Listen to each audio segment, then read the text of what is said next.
Good morning, 7 East. We made it to April, people. It is April 1st, fourth month of the year.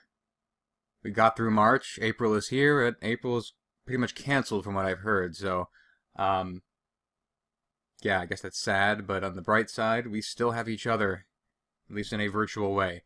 So today, I'm going to keep this show shorter than usual. Because you have an assignment to do today. I'm going to go over the directions for that briefly. And now that we're on the air, I can show you my agenda and objectives for this shortened episode of LEPRE Radio. Three quick things. One, the MEGA GIMKIT #1 results. That GIMKIT was played yesterday, and it was actually pretty amazing the amount of turnout we had. We had between 30 and 40 people in this game at any given time, and a lot of money was made. Fake money, but we can imagine and only hope that one day that money will be real.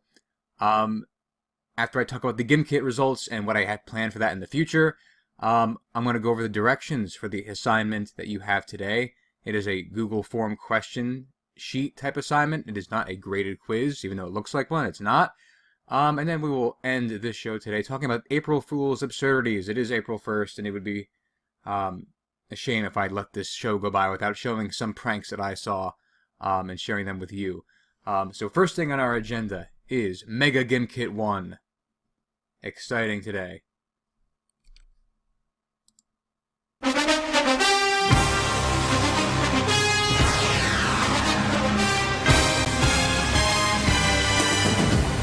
That's right, I needed my sports intro music. I'm trying to build this up like the Super Bowl. It's the only sport we have right now, MEGA GIMKIT, so we try to make do with what we have. But MEGA GIMKIT 1 was a big success today.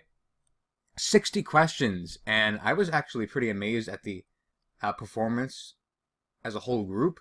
I posted the results on Classroom, and if you look at the whole class results, over 4,000 questions were answered correctly.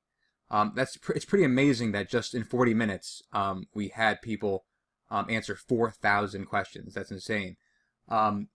Accuracy, 79%. You know what? That's not bad. We have not seen each other in person for a while. 79% accuracy, and most of this is new material. I was actually pretty pleasantly surprised, and I want to see it get even higher. And the collective balance, all the money added together, that was a grand total of $455,352,005,713 fake dollars. I think that's the highest total we've ever had so far. I'm hoping that we can actually maybe be the first group to ever break $1 trillion as we get better at it. I think we have to get at least 90% accuracy, and I might have to start us with more money. We'll see. I want to see what happens. Let's see if we can break a GIMKIT, get over $1 trillion, and see what happens. As for the individual results for GIMKIT 1, our champion in GIMKIT 1, MEGA GIMKIT 1, excuse me, it's like our Super Bowl. MEGA GIMKIT 1, I will update this every time we have a second, third, fourth, and so on. Our champion, congratulations to Jack in period 6. Jack had first place. That means when we get back to school, you get 10 pieces of candy. But I want to acknowledge everyone else in the top 10, because everyone else in the top 10 wins a prize as well. So Niles in second, Michael third, Cam fourth, Joe V fifth, Marta 6th, Jason 7th, Keys 8th, Haley 9th, and Faith in 10th. The top 10. Really good performances all around.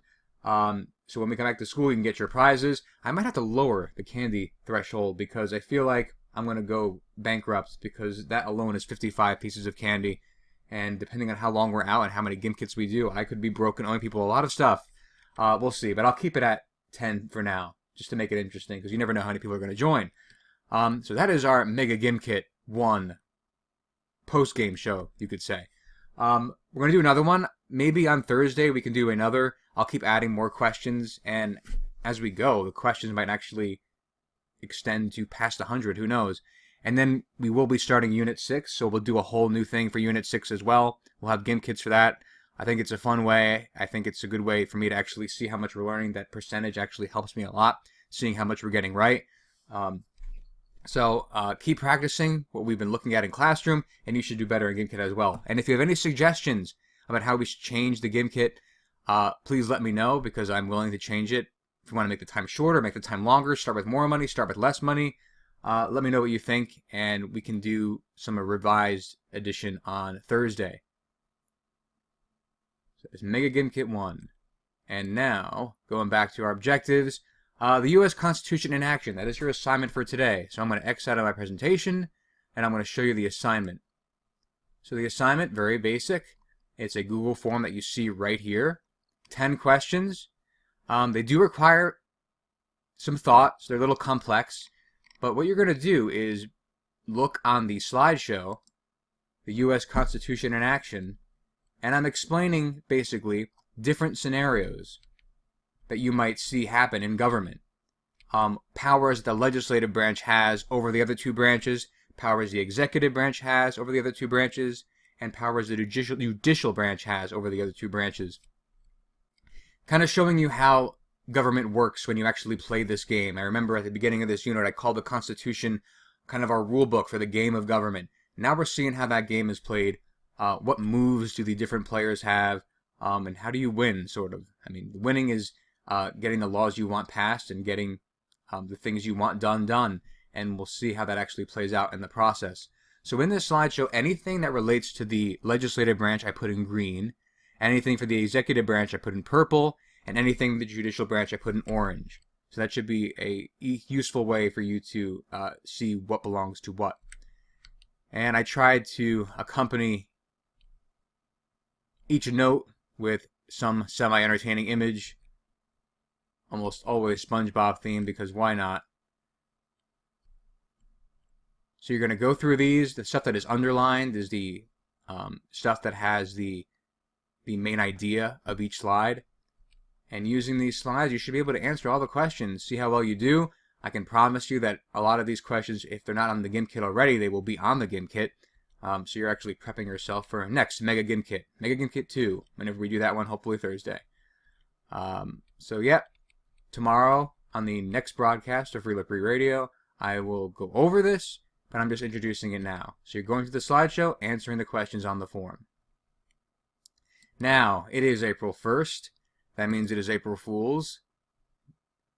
And April Fool's, even though it's gotten annoying over the year, it's basically people just getting permission to lie and not be funny. It's not been about pranks that much lately. It's always just been about deceiving somebody and then saying April Fool's right after, even though they're probably traumatized by what you just said. Regardless, I have 4 pranks. It is the 4th month of the year, so I have 4 pranks that I saw that I'm going to share with you right now. They take us through all life cycles. We start with a baby, and we end with the final stage of everyone's life, a kangaroo. So exciting stuff. Let's roll our first clip.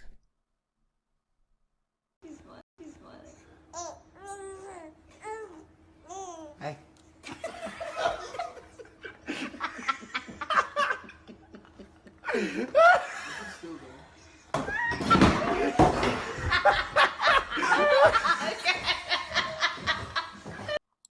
And would you believe that they forgot to say April Fool's? Not that the baby would understand anyway, but now we can see that either that baby just thought the world stopped existing after the cheese covered his or her eyes, or they were allergic.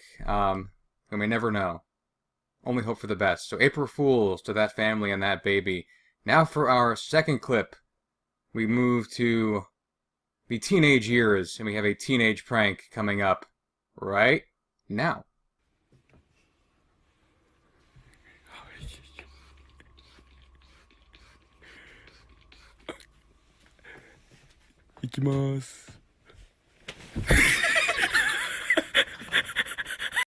And there is no excuse for that. I cannot believe that video. There is no excuse for that. Not the pranksters, but touching your face. The victim should not have touched his face, even though he was asleep and just woke up. In this climate, you can't be touching your face, even if it's with soap. So, happy April Fools. Now, we are moving on to our third clip. I'm not going to set this one up. You can just watch and try to figure out what's going on in the adulthood years. Girl, you know I want your love. Your love was handmade for somebody like me. Come on now, follow my lead. I may be crazy, don't mind me. Say, boy, let's not talk too much. Once again, forgetting to say April Fools. Well, That prank looks like it took a lot of work to set up. Try it with your parents. If you have a gigantic several-gallon water jug lying around and you have the time to set up like a pendulum and a bunch of baking soda or flour.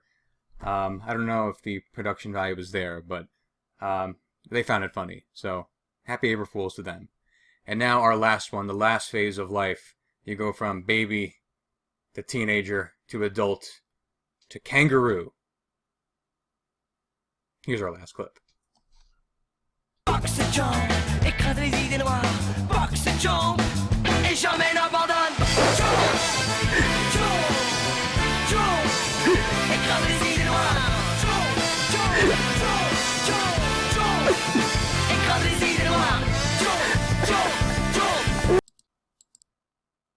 And that was our fourth clip. Final stage of life, the kangaroo stage of life. I'm looking forward to it, where we can kick golfers into an artificial lake. We'll all get there at some point in our lives. Exciting stuff. That does it for today's show. I'm going to be signing off. Make sure that you're handing in all your assignments for all of your classes. Happy April. We're here. Here's to May. May it come soon.